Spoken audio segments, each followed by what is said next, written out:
As a new watcher of Thai BLs and having joined my first fandom for the first time in my life, I've come across an interesting type of fan that I believe can only exist in BL fandoms. Hello, my name is Ultra G. Welcome to my channel where I talk about anything femme and queer that caught my eye that week.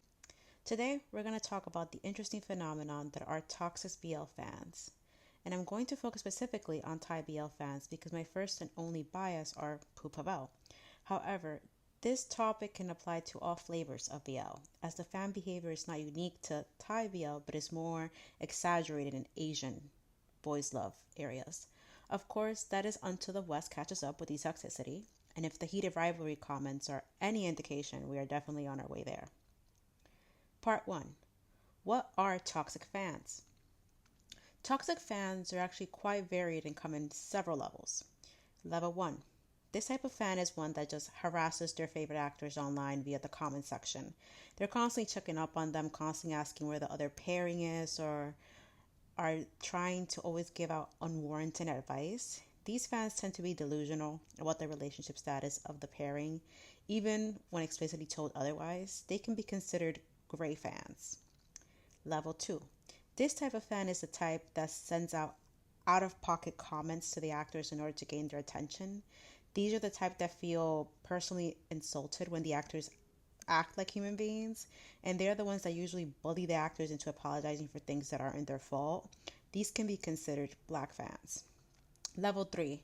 This type of fan is the most dangerous. They are the ones that stalk the actors and have access to them in real life. They know the actors' schedules, they know where they arrive at airports and so on. In some cases, they're even fandom admins or big spenders. These can be considered red fans, as in walking red flags, and are usually who we talk about when we say Sasaeng. Part 2. What is unique about Thai BL toxic fans? Sasaeng. To explain why these types of fans are unique, I first need to describe what Sasaeng is.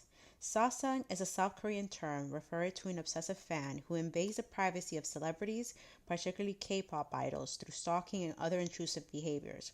The word is derived from Sasaeng, private life, and Pang, literally meaning private life fan, though the suffix is often dropped in modern usage to distance the behavior from genuine fandoms. Yes, you heard me right. Private life fan. Unfortunately, due to the globalization, this is now quite common across all areas.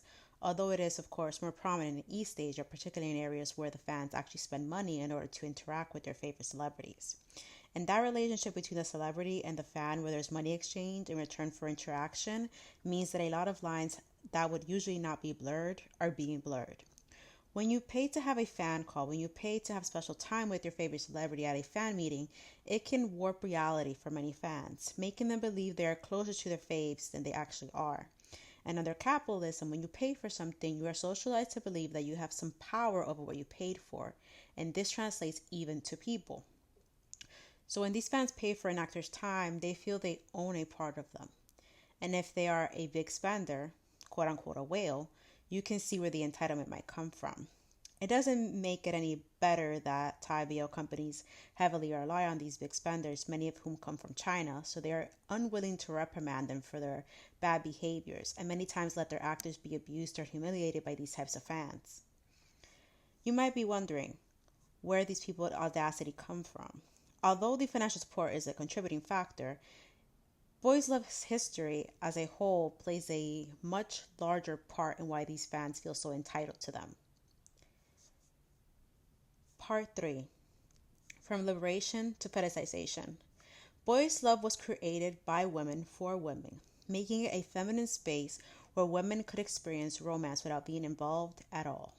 There was no female lead to compare yourself to or any real-life problems women might face under patriarchy. It's a much-beloved genre by straight women, particularly because there are no traditional gender roles or power dynamics. At least there shouldn't be, but as many long-time Soyoshis know, BL is actually quite heteronormative. That's why gay men created Bara, because they didn't feel represented by boys' love. Of course, in the 2D space, that is, comics, this has changed in many ways, with buff ukes and pretty semis becoming more common in mainstream BL comics. Shout out to Brothers Without a Tomorrow. However, there are still strict top and bottom roles. If you think about it, men and romances shouldn't have these type of roles because they could literally go both ways. They could all just be seki pairings. Shout out to Neko X Neko. Now, let's talk about who are the majority of these BL fan bases. Although there are a lot of queer people, the majority are still women, and unsurprisingly straight women.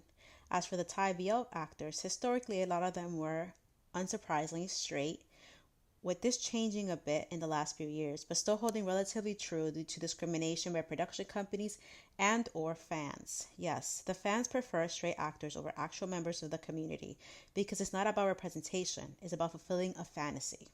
As mentioned earlier, BL was originally created by women for women, and the characters they created were androgynous, beautiful young men, usually no older than mid-20s. And that's the standard that has remained since its inception into today, where even current BL stories center around young, beautiful men who are rarely over 30. If we analyze what beautiful means here, it means a beauty that fits the female gaze. So women dictate the beauty standard of BL, and they can decide if an actor is falling short of it. And boy, are they sure to let them know. Whether it's comments on their skin tone being too dark, telling them they need to lose weight, their features being too prominent, women in these spaces feel very comfortable speaking about these male actors' appearances in the same way everyone has always spoken about female celebrities. The same women who feel liberated from traditional gender roles and power dynamics are the same women perpetuating these roles and power dynamics onto on-screen gay men and then real-life straight men. It's almost like we're in an alternate universe in which we live under matriarchy, but unfortunately it's the warped idea of what a matriarchy is. It has created a space in which women can enact the same vileness that is enacted on them in daily life on straight men without any consequences. What's even more concerning is the fact that no cut scenes are a thing in Thai BL, and at times they can be quite explicit. So now we have a situation where many presumed straight actors are simulating sexy scenes that are then watched by straight women who are already feeling very entitled over said actors. It also doesn't help that many CP provide fan service in which they act as if they are together in real life to please their fans, leading these fans to believe their fantasies have come to life, resulting in interactions where toxic fans sexually harass these actors. Part 4. Anything feminine is othered under patriarchy. Since boys' love is still considered by many a feminine space, it automatically falls under other, that is strange, foreign, queer, and under patriarchy, anything other is always disrespected even by those of the in-group. That's just the programming, leading many fans to devalue the space that they so love at times without realizing.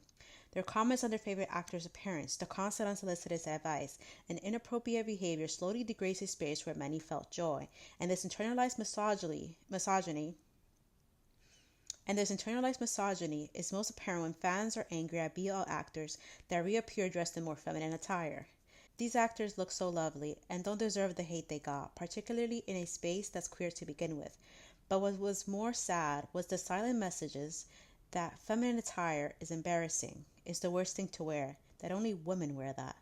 What does that make women then? What does that make femmes? Part 5. Victims can be perpetrators. As a new fan, it's sad to see the ageism, the homophobia, the control certain fans have over these actors, even to the point of endangering their lives or threatening bodily harm. The POOHPAVEL fandom is relatively calm and full of many funny fans, likely because of the chaotic and effrontery personas the two actors have, but as I got more familiar with the space, I learned about older incidents the two actors faced and was greatly saddened by it, but I was hopeful for the future. They had overcome so much and were finally respected in their fields. Their fans were hilarious and seemed well adjusted. However, a recent incident really left me surprised and horrified by a certain type of solo fan. Solo fans exist, and I don't have a problem with them as long as they don't mention the other partner in the CP in a negative way, if at all. I say love your faves and keep to that. However, it seems that in these types of solo fandoms, solo fans are actually more unhinged than the average toxic loca. I won't detail the incident here because I don't want there to be a reminder of it online, but I will say it left me deeply saddened because POOHPAVEL are my muses. Their first work I saw was Goddess Bless You from Death, and as I was watching, I was very aware that I was experiencing art. I was not surprised they won a few awards for it, and I suspect they'll win many more this year. I instantly fell in love with them and I loved the care they put in their work. I had a feeling of awe that people rarely feel in everyday life, and I felt it over a screen. It's simple to say I was obsessed and I had to watch their other work. Again, the care and passion could be felt, like they wanted to prove themselves. I felt this without knowing anything about them other than their characters they played. It wasn't until Bro's journey that I realized my feelings were correct. When they act, they are proving they are worthy actors. They are artists in every sense of the word. I also love their brotherhood and easy rapport they have with each other. For me, I don't feel it's my business if they are together or not. I'm happy either way, but I do love their fan service. They do feed our Delulu, and we in the POOHPAVEL house are always well fed. All this to say that unfortunately these toxic fans feel very comfortable acting in the way they do because they feel they aren't perpetrators of abuse. Society teaches women they are prey, not predators, so they feel their actions are punching up and are harmless because they're a woman. But the greatest lie ever told by patriarchy was that women are prey to be protected or exploited. And the second greatest lie is that unconsented dominance is the only display of love. Conclusion. Final words for anyone currently in a BL fandom. 1. Our favorites are people and they deserve and are allowed to live full lives. 2. Fan service is just that, unless otherwise explicitly stated as real by the CP. 3. If you are going to spend money, do so because you want to, not because you expect reciprocity.